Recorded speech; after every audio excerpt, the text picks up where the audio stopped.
Contract out sourcing ఉద్యోగులందరికీ కూడా తిరుపతి జిల్లా కమిటీ తరఫున స్వాగతం సుస్వాగతం తెలియజేస్తున్నాము.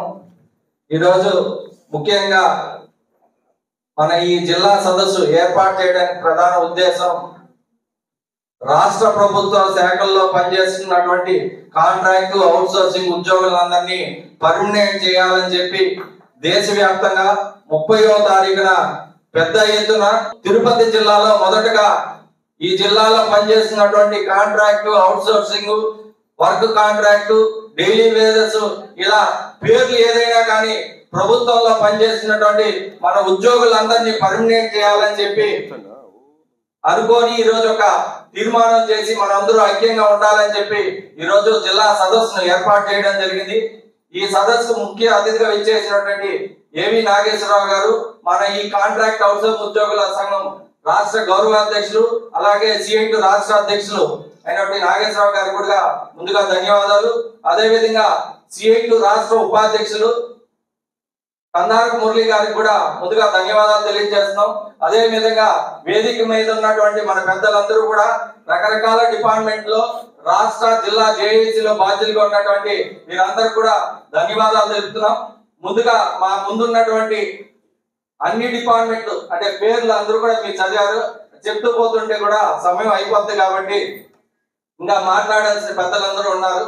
వాళ్ళందరి ద్వారా మీ అందరు కూడా ధన్యవాదాలు తెలుపుతున్నాం. ఈ రోజు రాష్ట్ర ప్రభుత్వం కాంట్రాక్ట్ అవుట్ సోర్సింగ్ ఉద్యోగుల్ని పర్మనెంట్ చేస్తానని చెప్పి గత రాష్ట్ర ప్రభుత్వం ఇదే తిరుపతిలో జగన్మోహన్ రెడ్డి గారు ప్రతిపక్ష నాయకుడిగా ఉన్నప్పుడు పాదయాత్రలో తిరుపతి నుంచి ప్రారంభం చేసేటప్పుడు మన ప్రభుత్వం వస్తానే కాంట్రాక్ట్ అవుట్ సోర్సింగ్ ఉద్యోగులందరినీ కూడా ఒక నెల రోజుల్లో పర్మనెంట్ చేస్తానని చెప్పినటువంటి జగన్మోహన్ రెడ్డి దాదాపు 5 సంవత్సరాలు ప్రభుత్వ కాలం పూర్తయిపోయినా కూడా మన గురించి పట్టించుకునే పరిస్థితి లేదు. ఆ కారణం చేత ఈ రోజు రాష్ట్రంలో ఉన్నట్టు 3,50,000 మంది కాంట్రాక్ట్ అవుట్ సోర్సింగ్ ఉద్యోగులందరూ కూడా జగన్మోహన్ రెడ్డిని ఇంటికి పంపించినటువంటి ఘన చరిత్ర మన ఈ కాంట్రాక్ట్ అవుట్ సోర్సింగ్ ఉద్యోగులకు ఉందని చెప్పి ఈ సందర్భంగా తెలియజేస్తున్నాం. ఒకటి ఇప్పుడున్నటువంటి నూతన ఎన్డీఏ కూటమితో ఏర్పడినటువంటి ఈ ప్రభుత్వానికి కూడా ఈ వేదిక నుండి ఒకటే హెచ్చరిక చేస్తున్నాం. గతంలో జగన్మోహన్ రెడ్డి చేసినటువంటి తప్పులు మీరు చేయబోతండి. ఇప్పుడే 100 రోజులు పూర్తయింది చెప్పి నిన్నటి నుంచి సంబరాలు జరుపుకున్నటువంటి ఈ రాష్ట్ర ప్రభుత్వం మాది మంచి ప్రభుత్వం అని చెప్పి ప్రతి గ్రామాన ప్రతి మండలంలోనూ ప్రతి జిల్లాలోనూ శాసనసభ్యులుగా ఉన్నటువంటి అధికార పార్టీ మంత్రులు ఎమ్మెల్యేలు అందరూ కూడా వెళ్ళి వాళ్ళ ప్రచారం చేసుకుంటున్నారు. ఒకటే చెప్తాను, గతంలో జగన్మోహన్ రెడ్డి హామీలు ఇచ్చి ఒక హామీ కూడా నెరవేర్చకుండా ఈ రోజు ప్రభుత్వం కూలదోచుకొని ఈ రోజు ప్రతిపక్ష నాయకుడు హోదా కూడా కోల్పోయినటువంటి జగన్మోహన్ రెడ్డి ఈ రోజు మీకు ఎన్డీఏ కూటమి తరఫున భారీ మెజార్టీతో ఈ రాష్ట్ర ప్రభుత్వం ఉన్నటువంటి ప్రజలంతా కూడా మీకు పట్టం కట్టారు. మీరైతే ఎన్నికల్లో ఎటువంటి హామీ ఇవ్వకుండా మీరు రోజు అధికారాన్ని చేపట్టినటువంటి మీరు రాబోయే రోజుల్లో అంటే కొంత సమయం కూడా మనం కూడా వెయిట్ చేయాల్సిన పరిస్థితి ఏర్పడింది.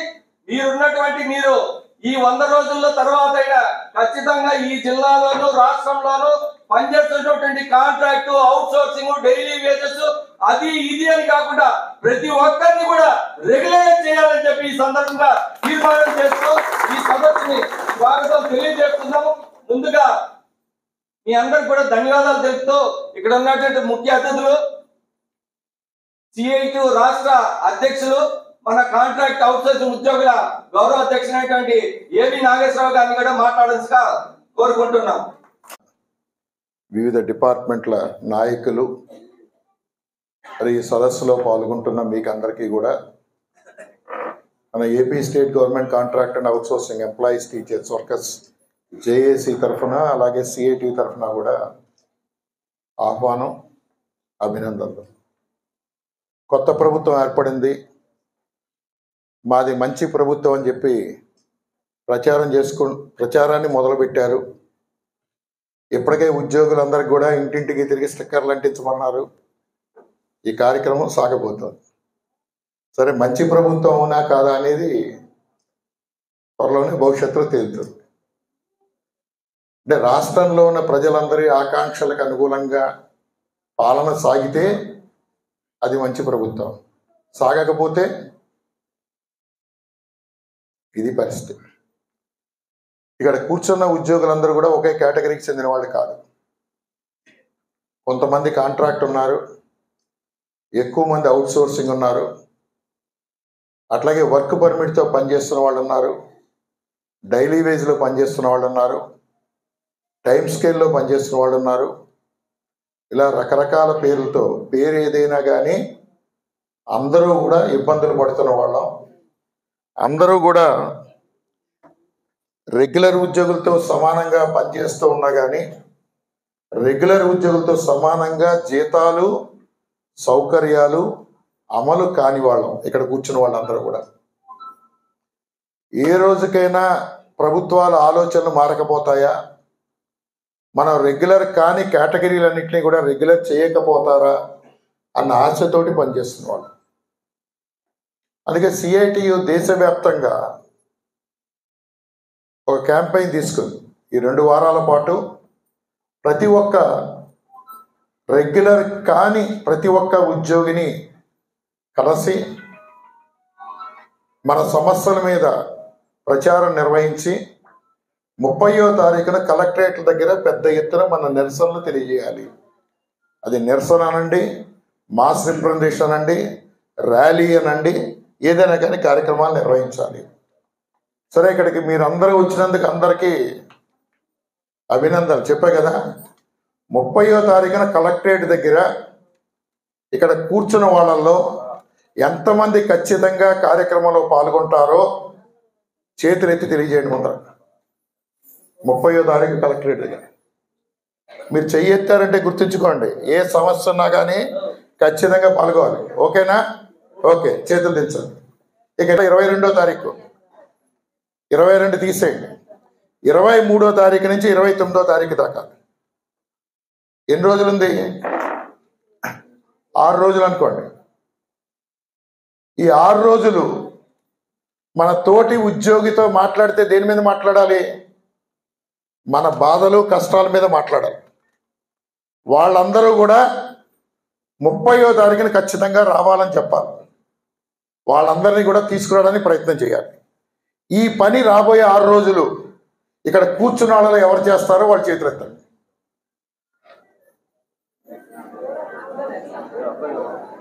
అర్థమైందా అవ్వలేదా? రేపటి నుంచి మన ఆఫీసుల్లో, మన పక్క ఆఫీస్కి వెళ్ళి మనం ఈ బాధలు పడుతున్నాం, మన అందరినీ పెర్మనెంట్ చేయాలని 30వ తారీఖున మన కలెక్టరేట్ ధర్నాలో పాల్గొనాలి, మీరు కూడా రావాలి అని చెప్పాలి. రేపటి నుంచి 29వ తారీఖు దాకా. ఇప్పుడు చెప్పండి, ఈ పని 6 రోజులు ఎవరు చేస్తారు? మన డ్యూటీ చేసుకుంటూనే. ఓకే, ఈ పని కనుక మీరు చేస్తే 30వ తారీఖున కలెక్టరేట్ ధర్నా ఎంతమందితో జరగాలి?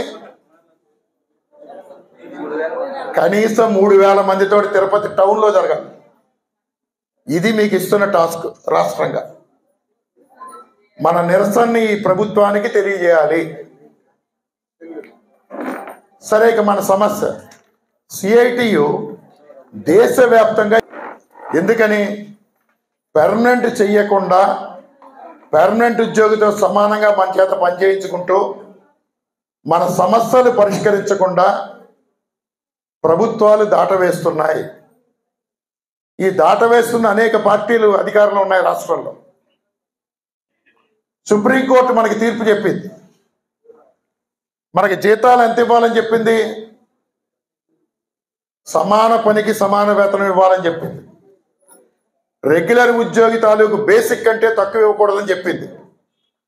మినిమం టైం స్కేల్ ఎంటీఎస్ అందరికీ అమలు చేయాలని చెప్పింది. మరి మనకి ఎంటీఎస్ అమలు చేస్తున్నారా? చేయటం లేదు. అంటే సుప్రీంకోర్టు తీర్పు ఈ దేశంలోని అత్యున్నత న్యాయస్థానం ఇచ్చిన తీర్పు. ఆ తీర్పుని ప్రభుత్వాలు గౌరవిస్తున్నాయా? గౌరవించటం లేదు. కేంద్రంలో ఉన్న మోడీ ప్రభుత్వం గౌరవించట్లేదు, రాష్ట్రంలో ఉన్న ప్రభుత్వాలు గౌరవించట్లేదు. ఏం చెప్పింది సుప్రీంకోర్టు? ఒక రెగ్యులర్ ఉద్యోగితో సమానంగా పనిచేస్తున్న కాంట్రాక్ట్ అయినా, అవుట్ సోర్సింగ్ అయినా, డై కాంట్రాక్ట్ అయినా, ఏ పేరైనా కానీ వాళ్ళకి రెగ్యులర్ ఉద్యోగి కనీస బేసిక్తో సమానంగా వేతనం ఇవ్వాలి. ఇవాళ రాష్ట్ర ప్రభుత్వ శాఖల్లో పనిచేస్తున్న మనకి కనీస వేతనం అంటే క్లాస్ 4 క్యాడర్లో పనిచేస్తున్న వాళ్ళకి కనీస వేతనం అంటే ఎంత ఇవ్వాలి? నెలకి 20,000 రూపాయలు ఇవ్వాలి గత బీఆర్సీ ప్రకారం. కానీ ఇస్తున్నారా ఏ ఒక్కళ్ళకైనా? ఇవ్వటం లేదు. సుప్రీంకోర్టు ఏం చెప్పింది? మనకి ఇవ్వాల్సిన వేతనాల మీద ఏ ఉద్యోగి అయినా తక్కువ జీతానికి పనిచేస్తున్నాడంటే కారణం, ఒక రకంగా చెప్పాలంటే తన ఆత్మగౌరవాన్ని చంపుకుని తక్కువ జీతానికి పనిచేస్తున్నాడు అంటే కారణం అతను లేదా ఆమె మీద ఆధారపడ్డ కుటుంబాన్ని పోషించుకోవడానికి, పిల్లలకి తిండి పెట్టుకోవడానికి, అనారోగ్యం చేస్తే వైద్యం చేయించుకోవడానికి. అయితే సంక్షేమ రాజ్యాలని చెప్పుకునే ప్రభుత్వాలు తక్కువ జీతాలు ఇచ్చి పనిచేయించుకోవడం బానిస దోపిడీ తప్ప మరొకటి కాదు. బానిస దోపిడీ అంటే మన యూనియన్లో మాట్లాడుకోవడం కాదు, సుప్రీంకోర్టు జడ్జీలు మాట్లాడుతున్నారు. అంటే అంతలా మన దోపిడీకి గురి చేస్తూ ఉన్నారు. కాబట్టి రెగ్యులర్ ఉద్యోగి తాలూకు బేసిక్ కంటే తక్కువ ఇవ్వడానికి వీలు లేదు అని చెప్పి ఆ సుప్రీంకోర్టు తీర్పులో చెప్పారు. మనం కోరుతుంది గొంతెమ్మ కోరిక కాదు, సుప్రీంకోర్టు ఇచ్చిన తీర్పు. ఇక చట్టం అయితే మనకు సంబంధించి contract labour abolition regulation act ఉంది. 1970లో వచ్చిన చట్టం, అంటే 54 ఏళ్ళు అయింది. ఈ చట్టం ఏం చెప్తోంది? ఒక రెగ్యులర్ ఉద్యోగితో సమానంగా పనిచేస్తున్న ఏ ఉద్యోగి అయినా, కాంట్రాక్ట్ ఉద్యోగి అంటే కాంట్రాక్ట్ కావచ్చు, అవుట్సోర్సింగ్ కావచ్చు, ఏదైనా కావచ్చు, ఆ ఉద్యోగికి రెగ్యులర్ ఉద్యోగితో సమానంగా జీతాలు ఇవ్వాలి, సౌకర్యాలు కూడా అమలు చేయాలని చెప్పింది. మనకి జీతం ఇవ్వట్లేదు, సౌకర్యాలు ఇస్తున్నారా? వాళ్ళకున్న లీవులు కానీ, వాళ్ళకున్న లోన్లు కానీ, వాళ్ళకున్న ఏం లేవుగా. అంటే ఇక్కడ ప్రభుత్వాలు ఏం చేస్తున్నాయి?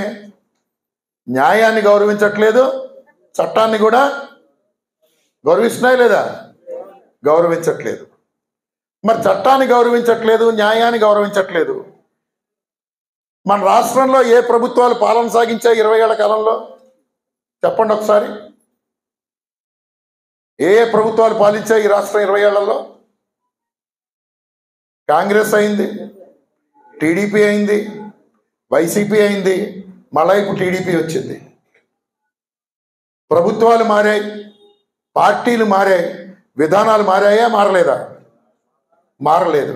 మరి వీళ్ళందరూ చేయలేదు, అందరినీ చేయలేదు. ప్రతిపక్షంలో ఉండగా మాట్లాడారు, అధికారంలోకి వచ్చిన తర్వాత అమలు చేయలేదు. ఈ నేపథ్యంలో మనందరం కలిసి ఐక్యంగా కొట్లాడడం తప్ప వేరే మార్గం లేదు. మనం విడివిడిగా ఉంటే డిపార్ట్మెంట్కి 30, 40, 50, 100, 1000 మంది ఉంటాం. మనందరం కలవగలిగితే మన సంఖ్య 3 లక్షల పైగా.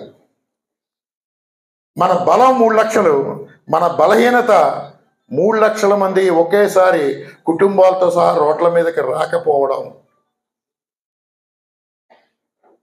ఇదే తిరుపతిలో దాదాపు 25,000 మంది ఉన్నారు, టీటీడీలోనే 14,000 మంది ఉన్నారు, ఇతర అన్ని డిపార్ట్మెంట్ కలిపి ఇంకొక 12,000 మంది ఉన్నారు. అంటే 26,000 మంది ఉన్నారు. 26,000 మంది కుటుంబాలు ఒరిస్సాలో కాంట్రాక్ట్ అవుట్సోర్స్ ఉద్యోగులు పోరాడినట్టు, ఇతర రాష్ట్రాల్లో పోరాడినట్టు 26,000 మంది కుటుంబాలతో సహా వచ్చి మా సమస్య పరిష్కారం చేయదాకా మేము ఇక్కడి నుంచి కదలం అని కూర్చున్నాం అనుకోండి, ఏం జరుగుతుంది? 26,000 మంది కుటుంబాలు అంటే ఎంతమంది అవుతారు? 1,00,000 మంది అవుతారు ఒక్క జిల్లాలో. మరి అటువంటి పోరాటం మనం చేయగలుగుతున్నామా? మన పోరాటం అంతా కూడా వాట్సాప్లో మెసేజ్లు పెట్టడంతో సరిపోతాం, ఒకళ్ళనొకళ్ళు నిందించుకోవడంతో సరిపోతాం, ఏం అవ్వదని మాట్లాడడంతో సరిపోతుంది. ఆడు గడప కదలడు, పోరాటానికి రాడు, మీటింగ్కి రాడు, వాట్సాప్లో మెసేజ్ మాత్రం పెడతాడు. ఆ పెట్టినాడికి మద్దతుగా 4-5 వెళ్ళా పెడుతూ ఉంటారు అన్నమాట. దీనివల్ల సమస్య పరిష్కారం కాదు. నేను అందుకని మిమ్మల్ని అడిగాను, మీరు ఎంతమంది పాల్గొంటారు, ఈ 6 రోజులు ఎంతమంది పనిలో ఉంటారని.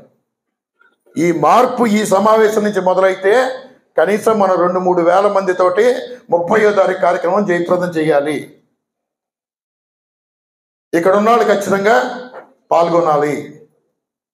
ఈ పని మనం రాష్ట్ర వ్యాప్తంగా చేయగలిగితే ప్రభుత్వాలు ఏవి అధికారంలో ఉన్నా మన సమస్యలు పరిష్కారం చేయక తప్పదు. బలహీనత, మనలో ఉన్న బలహీనతను మనం సరి చేసుకోవాల్సిన అవసరం ఉంది. ఇక రెండోది రెగ్యులరైజేషన్. గుంతెమ్మ కోరిక మనం కోరేది. చట్టం ఏం చెప్తోంది? శాశ్వత స్వభావం ఉన్న పని ఉన్న చోట తాత్కాలిక నియామకాలు చెయ్యకూడదు. నేను ఇంగ్లీష్లో మాట్లాడుకోవాలంటే పర్మనెంట్ నేచర్ ఆఫ్ వర్క్. మీరు చేస్తున్న పని రోజు ఉంటుందా, అప్పుడప్పుడు నెలకో రోజు ఉంటుందా? రోజు ఉంటుంది. మరి రోజు పని ఉన్న చోట మనకి పర్మనెంట్ ఉద్యోగం ఎందుకు ఎవరు శాశ్వతంగా ఎందుకు నియమించరు? రోజు శాశ్వత స్వభావం ఉన్న పని అంటే రోజు పని ఉండడం. మరి రోజు పని ఉన్న చోట చట్టం ఏం చెప్తోంది? రోజు పని ఉండే చోట ఇటువంటి తాత్కాలిక నియామకాలు చేయకూడదు అని చెప్పి చట్టం చెప్తుంటే ఆ చట్టాన్ని తుంగలో తొక్కి మన చేత ఏళ్ల తరబడి చాకరీ చేయించుకుంటున్నారు తాత్కాలిక ప్రాతిపదిక. అందుకే సిఐటి చెప్పింది ఏంటంటే కాంట్రాక్ట్ అవుట్సోర్సింగ్ అట్లా కాదు, పర్మనెంట్ కాని కేటగిరీలు అందరూ కలిపి కొట్లాడాలి అని చెప్తోంది ఈ క్యాంపెయిన్. అది క్యాంపెయిన్ యాక్చువల్గా కాంట్రాక్ట్ అవుట్సోర్సింగ్ ఉద్యోగులను కాదు, పర్మనెంట్ కాని కేటగిరీలందరినీ రెగ్యులర్ చేయాలి. అయితే మన ఆలోచన ఎలా ఉంది? కాంట్రాక్టర్ వాళ్ళు అనుకుంటారు నాదే అసలైన కాంట్రాక్టు, నేనే రోస్టర్ పద్ధతి నియమించబడ్డాను కాబట్టి మనని పర్మనెంట్ చేయండి అంటారు, మమ్మల్ని పర్మనెంట్ చేయండి. ఇక అవుట్సోర్సింగ్ వాళ్ళు ఏమంటారు? అవుట్సోర్సింగ్ వాళ్ళు ఇప్పటికే బాబు నువ్వు రెగ్యులర్ అవుతావు అనుకుంటున్నావా, ఎవరు అనుకుంటారా అని అడిగితే ఏం చెప్తున్నారు ఈ మధ్యన? ఆ పర్మనెంట్ సంగతి తర్వాత వచ్చి జీతం నెలలో ఇస్తే చాలు అనుకునే పరిస్థితిలో, నాకు ఆ నెల జీతం వస్తే చాలు, వీళ్ళు ఎలాగ పర్మనెంట్ చేయరు అని. పర్మనెంట్ మనం కోరడం అనేది న్యాయమైంది, గుర్తుంచుకోండి. అవుట్సోర్సింగ్ వాళ్ళు పర్మనెంట్ కోరకూడదని లేదు. ఎంచేదా అవుట్సోర్సింగ్ వాళ్ళు కూడా రోజు పనిచేస్తున్నారు, జీతం ఇస్తున్నారు. మీరు పేరోల్స్లో ఉండకపోయినా బ్యాంకు ద్వారా జీతాలు ఇస్తున్నారు, అక్కడ పని రెగ్యులర్ ఉద్యోగితో సమానంగా పనిచేస్తున్నారు. నువ్వు పెట్టుకున్నావు కాంట్రాక్ట్ అని అవుట్సోర్సింగ్ అని, నాకు తేడా ఏం లేదు. పనిలో ఏం తేడా ఉందా? కాంట్రాక్ట్ అయినా అవుట్సోర్సింగ్ అయినా రెగ్యులర్ అయినా పనిలో తేడా ఉందా? లేదు. లేదా వర్క్ కాంట్రాక్ట్ ఒక కాంట్రాక్టర్కి వర్క్ ఇస్తారు, ఆ కాంట్రాక్టర్ పెట్టుకుంటాడు, మరి అది అవుట్సోర్సింగ్ కాదా? యూనివర్సిటీలో అంటున్నారు, అగ్రికల్చర్ యూనివర్సిటీలో మీది వర్క్ కాంట్రాక్ట్, మీకు మాకు సంబంధం లేదు.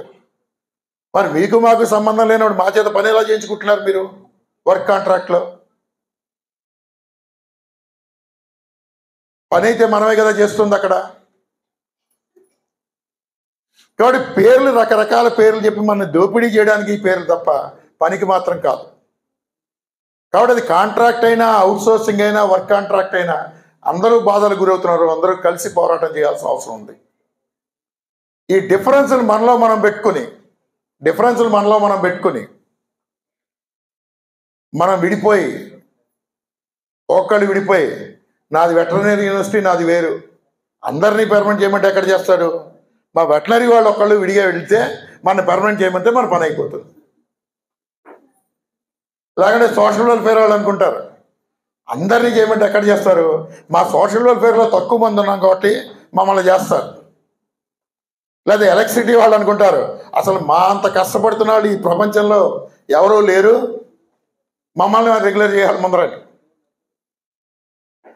రాజకీయంగా పొలిటికల్ నిర్ణయం జరగకుండా ఏ ఒక్కళ్ళు పర్మనెంట్ కారు. ఈ మాట సిఐటిగా 20 ఏళ్ళుగా చెప్తూ ఉన్నాం. పొలిటికల్గా నిర్ణయం జరిగితే అందరికీ జరుగుతుంది, లేదంటే ఏ ఒక్కళ్ళకి జరగదు. ఇది మనం అర్థం చేసుకోవాల్సిన అవసరం ఉంది. విడివిడి డిపార్ట్మెంట్లుగా, విడివిడి క్యాడర్లుగా ఈ మధ్యన స్టాఫ్ నర్స్ అందరూ కూడా పోరాటం చేశారు. ఏంటి వాళ్ళ పోరాటం? ఏదో జీవో ఇచ్చేట, జీవో రద్దు చేయాలి. ఏంటంటే జీవో, ఆ జీవో కనుక ఉంటే కనుక ఏఎన్ఎంలందరికీ ఉద్యోగాలు స్టాఫ్ నర్స్ వచ్చేస్తాయి, వీళ్ళకి పోతాయి. అసలు ఆ జీవో చదివారో లేదో కూడా మనకు తెలియదు. వాళ్ళ పోస్టులో వీళ్ళు ఎవరిని నింపట్లేదు. ఎవడో చెప్పాడు, విన్నారు, ఇంకో చేశాడు. పోనీ ఆ స్టాఫ్ నర్సులైనా ఒకటిగా ఉన్నారు కదా, ఉన్నారా? డిఎంఈలో వేరు, వైద్య విధాన పరిషత్ వేరు, పిహెచ్సిలో వేరు, ఎవరికి వాళ్ళే విడివిడి కంప్లీట్. ఈ అనేక్యత మనకు నష్టం కలిగిస్తుంది. అందరూ అన్ని డిపార్ట్మెంట్లు మొత్తం కాంట్రాక్ట్ ఉద్యోగులందరూ, కాంట్రాక్ట్ అంటే మళ్ళీ కాంట్రాక్ట్ ఎట్లా కాదు, చట్ట ప్రకారం అవుట్ సోర్సింగ్ కూడా కాంట్రాక్టే అంటారు. కాంట్రాక్ట్ లేబర్ యాక్ట్ ప్రకారం తాత్కాలిక ప్రాతిపదికన పనిచేస్తున్న ఉద్యోగులందరూ కూడా ఒక తాటి మీదకి వచ్చి మనం గట్టిగా స్ట్రగుల్ చేసి పోరాటం చేస్తేనే మనం రెగ్యులర్ అవుతాం. ఇప్పుడు ఇంకో వాదన ఏంటి, ఇప్పుడు స్కీముల్లో పనిచేస్తున్నారు, వాళ్ళ సంబంధం లేట. ఏంటి ఆ స్కీములు? ఈ రాష్ట్రంలోనే 1,00,000 మంది పనిచేస్తూ ఉన్నారు. నేషనల్ హెల్త్ మిషన్ అంటే జాతీయ ఆరోగ్య పథకం, సమగ్ర శిక్ష అంటే ఎడ్యుకేషన్లో, ఉపాధి హామీ, వెలుగు, మెప్మా, ఇట్లా 26, 27 ప్రాజెక్టులు ఉన్నాయి. మరి ఇందులో పనిచేసే వాళ్ళు కూడా ప్రభుత్వానికి ప్రజలకే పనిచేస్తున్నారా, ఎవరన్నా గాలిలో ఉన్న వాళ్ళకి పనిచేస్తున్నారా? వాళ్ళు దీంట్లో రారట. ఇతర డిపార్ట్మెంట్ వాళ్ళు మాట్లాడుతున్న పరిస్థితి వాస్తవం కాదది. కాబట్టి ఈ రాష్ట్రంలో ప్రభుత్వ శాఖల్లో పనిచేస్తున్న ప్రభుత్వ రంగ సంస్థలు 26 ప్రభుత్వ రంగ సంస్థలు, ఎలక్ట్రిసిటీతో సహా, టూరిజంతో సహా, సోషల్ వెల్ఫేర్తో సహా ప్రభుత్వ రంగ సంస్థలు, స్థానిక సంస్థలు, మున్సిపాలిటీ, పంచాయతీలు, ఇది 3వ కేటగిరీ. 4వ కేటగిరీ కేంద్ర రాష్ట్ర ప్రభుత్వ పథకాలు, 104, 108, NHMSS, ఇవన్నీ కూడా ప్రభుత్వ పథకాలు. ప్రభుత్వ సొసైటీలు, కేజీబీవీలు, social welfare residential, BC welfare residential, ఇవన్నీ కూడా. నెక్స్ట్ యూనివర్సిటీలు. నెక్స్ట్ కేటగిరీ ధార్మిక సంస్థలు, టీటీడీ వంటి ధార్మిక సంస్థలు. ఈ 6 కేటగిరీలుగా ఉన్నారు. ఈ 6 కేటగిరీలుగా ఉన్న డిపార్ట్మెంట్లో ఉన్న వాళ్ళందరూ కూడా కలిసి మనం పోరాటం చేయాల్సిన అవసరం ఉంది. ఈ విధానాన్ని తిప్పికొట్టడానికి అందరం కలిసి ఐక్యంగా ముందుకెళ్లాల్సిన అవసరం ఉంది.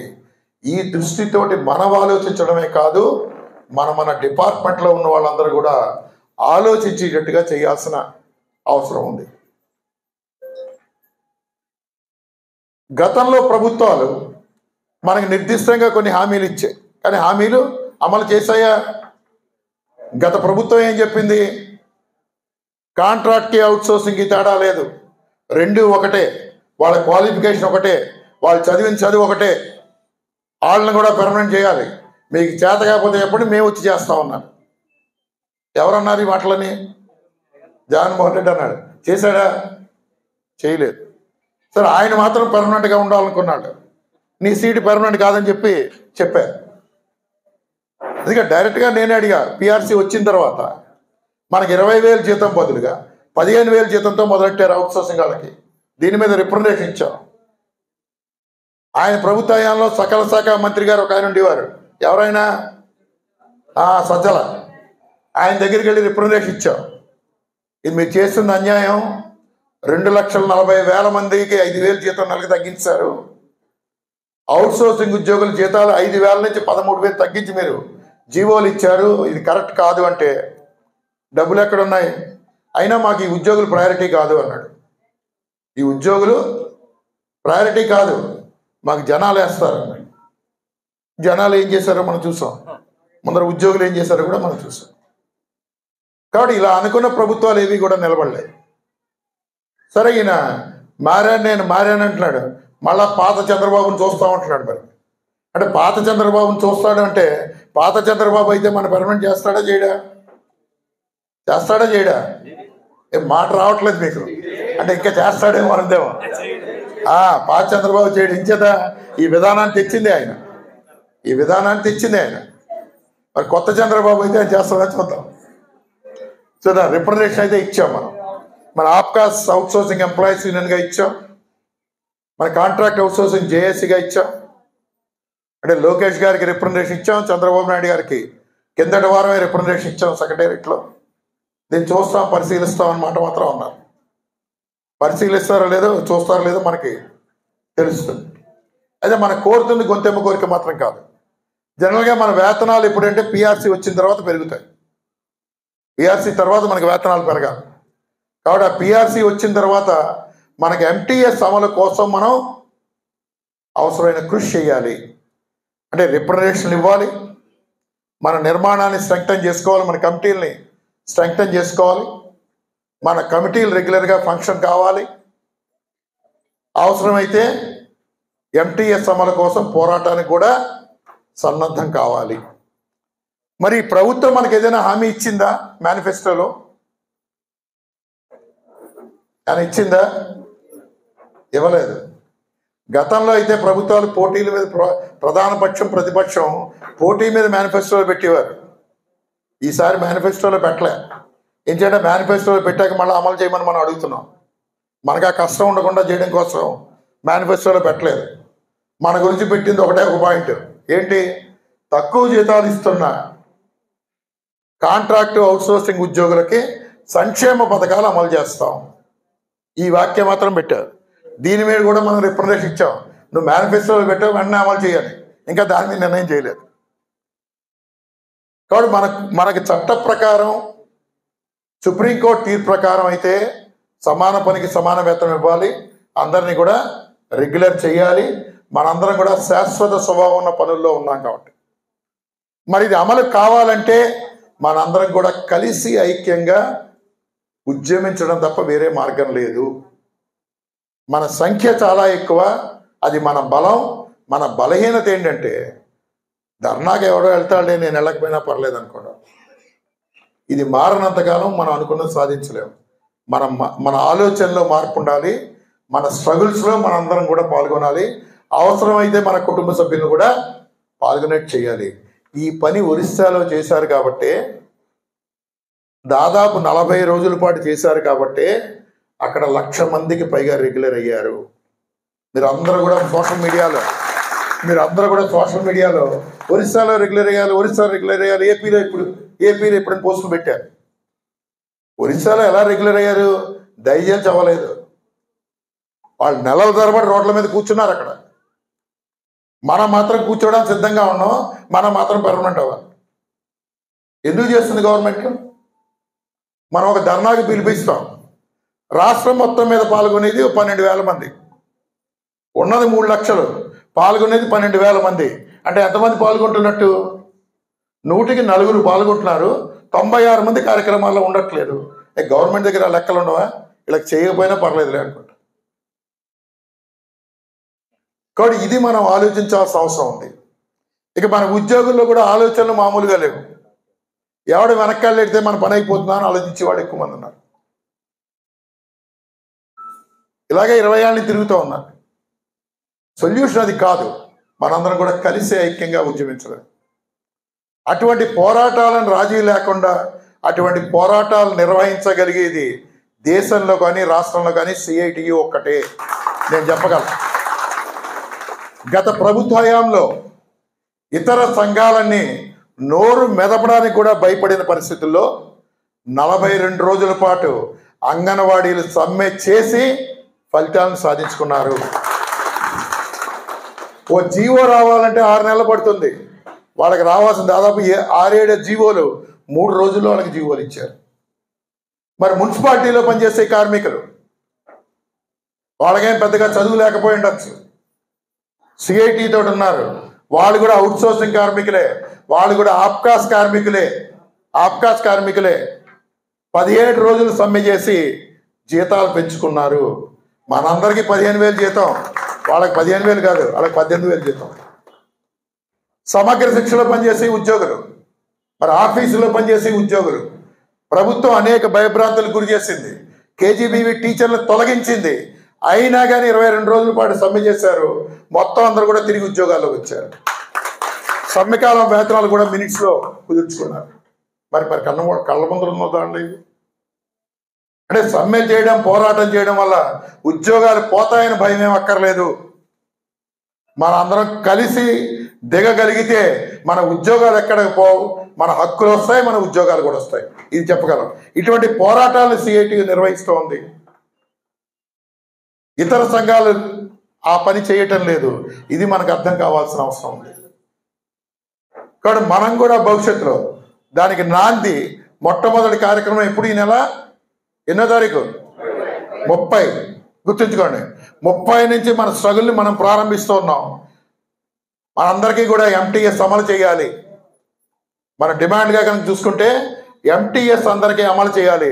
ఇప్పుడు నేరుగా డిపార్ట్మెంట్లో ఉన్న కాంట్రాక్ట్ వాళ్ళకే ఎంటీఎస్ అంటున్నావు, కాదు. 2.5 లక్షల మంది ఆప్కాస్ కావచ్చు, అవుట్ సోర్సింగ్ కావచ్చు, వర్క్ దీంట్లో ఉండొచ్చు, లేకపోతే సెక్యూరిటీ కావచ్చు, లేదా శానిటేషన్ కావచ్చు, లేదా హాస్పిటల్లో పనిచేయచ్చు, యూనివర్సిటీలో పనిచేయచ్చు. ఎక్కడ పనిచేసినా కానీ అవుట్ సోర్సింగ్ ఉద్యోగులందరికీ కూడా అవుట్ సోర్సింగ్, వర్క్ కాంట్రాక్ట్లు, పార్ట్ టైం కాంట్రాక్ట్లు అందరికీ కూడా MTS అమలు చేయాలి. ఇది మన మొట్టమొదటి డిమాండ్. ఇక రెండోది, కేంద్ర ప్రభుత్వ పథకాలు, నేషనల్ హెల్త్ మిషన్ కావచ్చు, SSI కావచ్చు, 104 కావచ్చు, 108 కావచ్చు, ఉపాధి హామీ కావచ్చు, వెలుగు కావచ్చు, ఈ స్కీములో పనిచేసే వాళ్ళందరూ కూడా MTS అమలు చేయాలి. మూడోది, నువ్వు 2014 దాకా ఉన్న వాళ్ళని పెర్మనెంట్ చేస్తానని చెప్పి అన్నావు. ఆ 10,000 మందిలో 3,000 మందే పెర్మనెంట్ అయ్యారు, మిగిలిన అవ్వలేదు. అయితే 2014 తర్వాత జాయిన్ అయిన వాళ్ళందరినీ కూడా ఎప్పుడు పెర్మనెంట్ చేస్తావో నువ్వు నిర్దిష్టంగా ప్రకటన చేయాలి, ఉత్తర్వులు ఇవ్వాలి. అవుట్ సోర్సింగ్ ఉద్యోగులను కూడా నువ్వు రెగ్యులర్ చేయాలి. ఇది మన డిమాండ్. నువ్వు ఎన్నికల్లో ఇచ్చిన హామీ ప్రకారం అందరికీ కూడా సంక్షేమ పథకాలను వర్తింపజేయాలి. అలాగే రిటైర్ అవుతున్న వాళ్ళకి పెన్షనరీ బెనిఫిట్స్, ఇప్పుడు మొట్టమొదటి కాంట్రాక్ట్లో జాయిన్ అయిన వాళ్ళు 6 నెలల నుంచి రిటైర్మెంట్లు కూడా అవుతున్నారు. మెడికల్ హెల్త్లో ఏమీ ఒక్క రూపాయి కూడా లేకుండా రోడ్డును పడుతున్నారు. మరి 20 ఏళ్ల పాటు 22 ఏళ్ల పాటు సర్వీస్ ఇక్కడే చేశారు. మరి ఇక్కడే సర్వీస్ చేసినప్పుడు వాళ్ళు రిటైర్ అయ్యే రోడ్డును పడుతుంటే వాళ్ళ కుటుంబాన్ని ఆదుకునేది ఎవరు? కాబట్టి పెన్షన్, ఇతర రిటైర్మెంట్ బెనిఫిట్స్ అమలు చేయాలి. అట్లాగే నువ్వు రెగ్యులర్ ఉద్యోగులకు 62 ఏళ్ళు అన్నావు. మా సంగతి ఏంటి? మాది కూడా, మా రిటైర్మెంట్ వయసు కూడా 62 సంవత్సరాలకి పెంచాలి. సో ఇట్లా ఈ డిమాండ్స్ అన్నీ కూడా దాదాపు మన ఆరోగ్య బీమా కావచ్చు, ప్రమాద బీమా కావచ్చు, ఇవన్నీ కూడా డిమాండ్లు ఇప్పటికే మనం రాష్ట్ర ప్రభుత్వాన్ని సబ్మిట్ చేసాం. ఆ మెమోరాండం మీకు అందరికీ కూడా పంపించాం. కాబట్టి వీటన్నిటినీ కూడా, ఈ డిమాండ్లన్నీ కూడా పరిష్కారం చేయాలని చెప్పి మన ఆప్కాస్ అవుట్సోర్సింగ్ ఎంప్లాయీస్ ఫెడరేషన్గా కావచ్చు, లేదా AP state government contract outsourcing ఎంప్లాయీస్గా కావచ్చు, లేకపోతే NHM JSCగా కావచ్చు, SSA JSCగా కావచ్చు, లేదా all universities employees and workers యూనియన్గా కావచ్చు, ఈ డిమాండ్లన్నింటి మీద ప్రభుత్వం స్పందించాలని చెప్పి ఇప్పటికే మెమోరాండాలు ఇచ్చాం. ఆ డిమాండ్ల మీదే మనం 30వ తారీఖున కార్యక్రమాన్ని నిర్వహిస్తూ ఉన్నాం. ఈ కార్యక్రమాల్లో రెగ్యులర్ ఉద్యోగులు కూడా కొంతమంది మనతో మద్దతుగా ఉన్నారు. ఈ సమావేశంలో కూడా పాల్గొన్నారు. మెడికల్ హెల్త్ నుంచి కావచ్చు, ఎలక్ట్రిసిటీ నుంచి కావచ్చు, రెగ్యులర్ ఎంప్లాయీస్ కూడా, వాళ్ళందరికీ కూడా ధన్యవాదాలు తెలియజేస్తున్నాం మనందరి తరఫున కూడా. కాబట్టి ఈ సమస్యల పరిష్కారం కోసం రాబోయే కాలంలో మనం పెద్ద ఎత్తున ఉద్యమించాల్సిన అవసరం ఉంది. మనం కోరుతున్న కోరికలు సమాన పనికి సమాన వేతనం కానీ, రెగ్యులరైజేషన్ కానీ, ఇదేది కూడా గొంతెమ్మ కోరికలు కాదు. న్యాయమైన కోరికలు, చట్టసమ్మతమైన కోరికలు. ఎందుకంటే కొన్ని చోట్ల కొంతమంది చర్చలు పెడుతున్నారు ఆఫీసులో, అవుట్ సోర్సింగ్ ఉద్యోగులను పెర్మనెంటా మీరు ఎలా అడుగుతున్నారు అంటున్నారు. చెప్పండి వాళ్ళకి, 240 రోజులు పనిచేస్తే పెర్మనెంట్ చేయాలి. ఉద్యోగి అవుట్ సోర్సింగ్ అయినా పనిచేసేది ప్రభుత్వానికి, ప్రజలకి సేవలు అందించేది. తమిళనాడు లాంటి చోట జరిగినప్పుడు, ఒరిస్సా లాంటి చోట జరిగినప్పుడు ఆంధ్రప్రదేశ్లో ఎందుకు చేయరు? కాబట్టి మనదేం గొంతెమ్మ కోరికేం కాదు. కాబట్టి ఈ డిమాండ్లు ఏవైతున్నాయో వీటి పరిష్కారం కోసం రాబోయే కాలంలో మనం మరింత పెద్ద ఎత్తున ఉద్యమించాలని మీకు అందరికీ కూడా తెలియజేస్తూ, దాంట్లో భాగంగా మనం 30వ తారీఖు నిర్వహించే కార్యక్రమంలో మీరు ఇప్పటికే హామీ ఇచ్చి చేతులు కూడా ఎత్తారు, గుర్తుంచుకోండి. తర్వాత మీ వాళ్ళని అడుగుతాం ఎంతమంది వచ్చారో, మీ పేర్లు, ఫోన్ నెంబర్లు కూడా అడిగాం కాబట్టి అటెండెన్స్ కూడా తీసుకుంటారు. కాబట్టి మనం పాల్గొనడమే కాక మన డిపార్ట్మెంట్లో రాబోయే 6 రోజులు ప్రచారం నిర్వహించాలి. ఇది కీలకం. తిరుపతి జిల్లాలో ఉన్న ప్రతి మండలం, ప్రతి టౌన్లో ఈ ప్రచారం నిర్వహించడం, 30వ తారీఖున కార్యక్రమం జయప్రదం చేయడం, ఇది చెయ్యాలని చెప్పి మీకు అందరినీ కూడా కోరుకుంటూ, ఈ అవకాశం ఇచ్చిన మీకు అందరికీ కూడా ధన్యవాదాలు తెలుపుతూ సెలవు.